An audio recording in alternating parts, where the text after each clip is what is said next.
এতদিন ধরে ভিডিও বানাচ্ছি, আপনাদের মাথায় কোনোদিন এই প্রশ্ন আসেনি যে ভ্যালু কী আসলে? আমি অনেকবারই ভ্যালু কথাটি উচ্চারণ করেছি, কিন্তু আপনাদের কারোর মাথায় কি প্রশ্ন আসেনি যে ভ্যালু আসলে কী? কিছু লোক আমাকে হোয়াটসঅ্যাপে জানিয়েছিল যে ভ্যালু আসলে কী, তারা জিনিসটা বুঝে উঠতে পারেনি।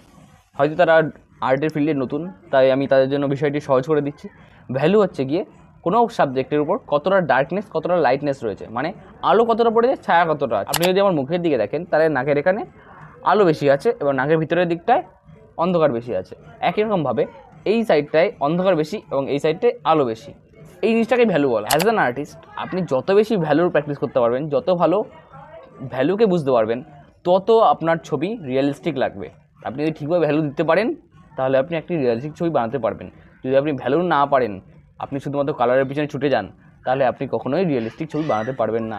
বাই দ্য ওয়ে, আমাকে যারা হোয়াটসঅ্যাপে মেসেজ করেছিল এবং তাদের কোয়েশ্চেন জিজ্ঞাসা করেছিল, তাদের তো অ্যান্সার তারা পেয়ে গেছে। আপনার কি প্রশ্নের উত্তর আপনি পেয়েছেন? আপনার যদি ড্রয়িং সম্বন্ধে কোনো ডাউট থাকে বা কোনো কোয়েশ্চেন থাকে, তাহলে আপনি আমাকে অবশ্যই এই নম্বরে হোয়াটসঅ্যাপ করতে পারেন। আমি হেল্প করতে খুব পছন্দ করি। থ্যাংক ইউ সো মাচ আমার ভিডিওটি দেখার জন্য।